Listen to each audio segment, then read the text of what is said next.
Hi everybody, my name is Anri. I am 19 years old and I am currently a first year student at the University of Pretoria. I finished my high school qualification in the Cambridge curriculum, and that is probably why you clicked on this video in the first place. Today I just want to chat about the ins and the outs and the advantages and disadvantages of being a student that did Cambridge High School and how that affected the whole application process to get into a South African university. So just a disclaimer, I am not an influencer. I can't film videos to save my life. The lighting might change. I'm simply just doing this for educational purposes. I had a lot of questions when I tried to apply to university in South Africa, and I'm just here to answer those today.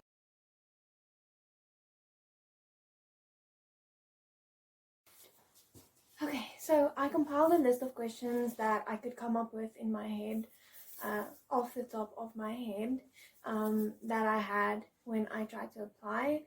I have them on my laptop here, so that's why I'm looking down.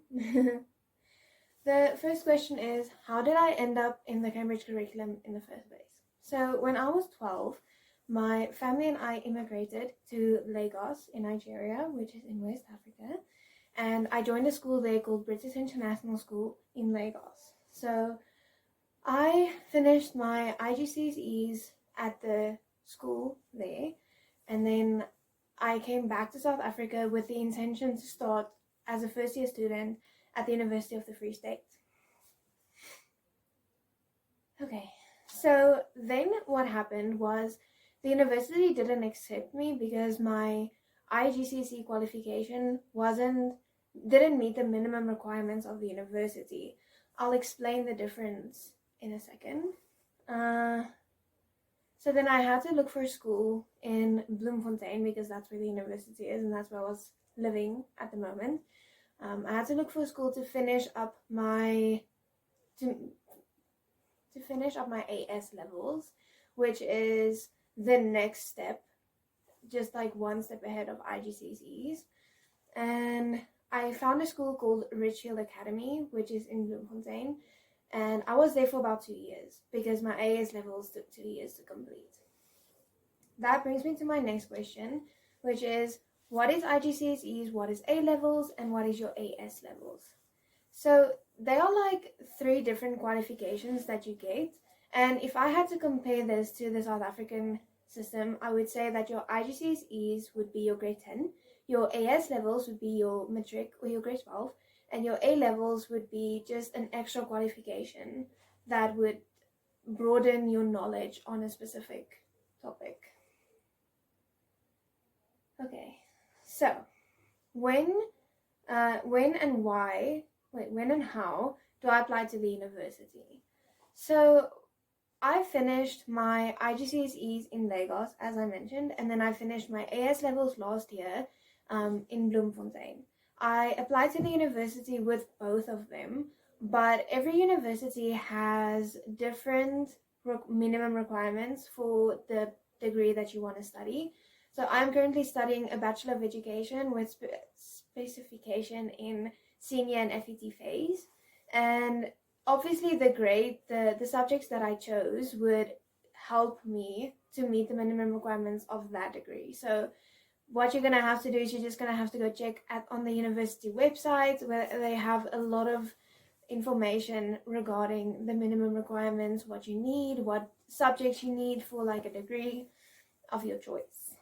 So every university follow a system called AP points. So how that works is they take your matric grade and they convert it to AP points. A certain amount, like a certain percentage, equals a certain amount of AP points. And for my degree, I needed 30 AP points to join the University of Pretoria, which is currently where I am. Now, the next question, this will fill in for the next question, which is, what is University South Africa and the Matriculation Board? So University South Africa, I'm on their website right now, is an umbrella body representative of the 26 public universities in South Africa, and they're also known as USAF. So the Matriculation Board is under University South Africa, and the Matriculation Board advises on minimum university admission. It is responsible for administering the government-approved endorsement and exemption regulations and resolutions. They offer a range of services, and they are gonna provide you with an exemption certificate.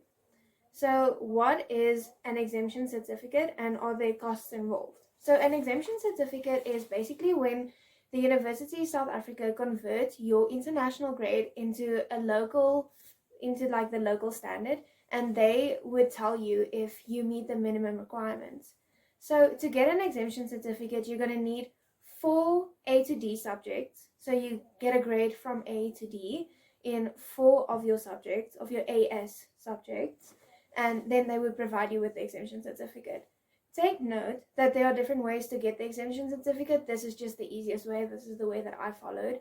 There's another one where you can do, I think, 3 IGCSE subjects and 2 A-level subjects, but I'm speaking under correction. This is just the one that I followed because I thought it would be the easiest and most efficient.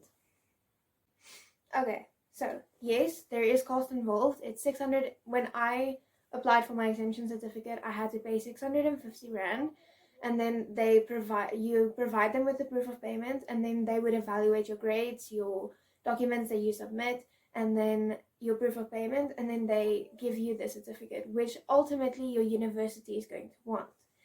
The reason why I'm saying that you need an exemption certificate is because when you apply to the university of your choice, so in this example, I'll be using University of Pretoria,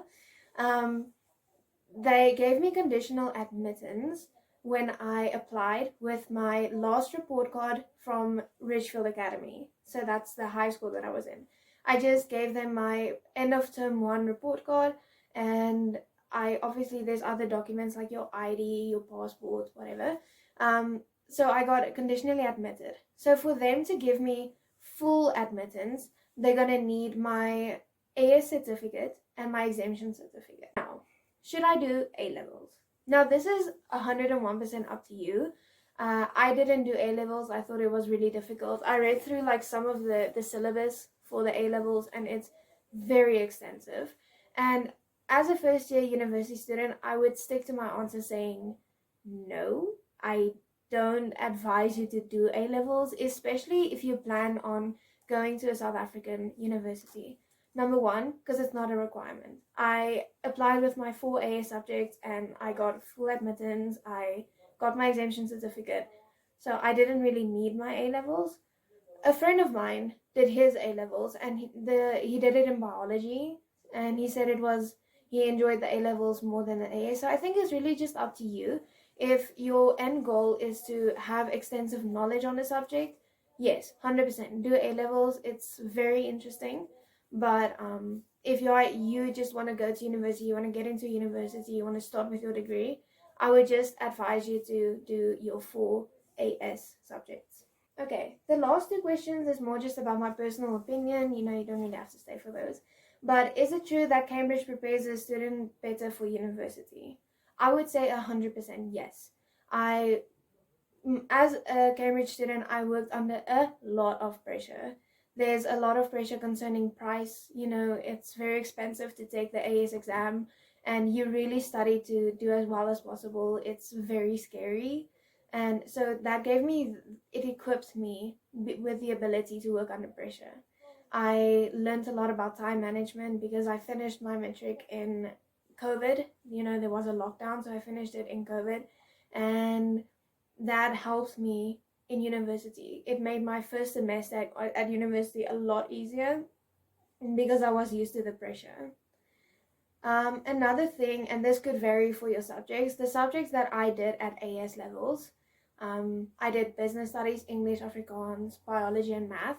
All of those subjects had a lot of textbooks. It was thick textbooks. It had a lot of information, which is not exactly the same as the South African curriculum.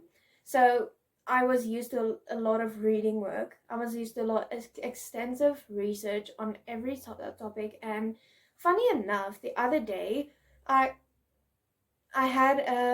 was in one of my classes, and then we were actually discussing some of the work that I did in grade 11 in Cambridge. So maybe that'll help you too.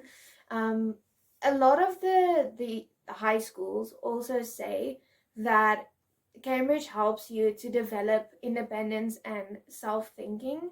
So you learn to analyze a lot of topics and you learn to think for yourself. You don't get spoon-fed, which also really helped me at university, because a lot of the work that we do is you write essays, you explain yourself, you have to reference, you have to really go and do a lot of research on the topic, and that all of those I did at high school, so that really helped me as well.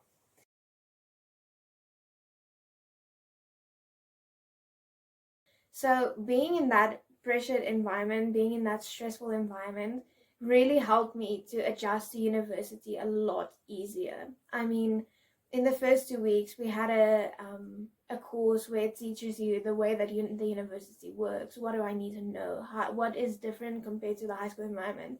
And the one thing is the reading work gets a lot more, regardless of you being in Cambridge or in a normal public school. There's a lot of reading involved at university, and I think I adjusted to that a lot better because I was, as I said before, I was already kind of used to that.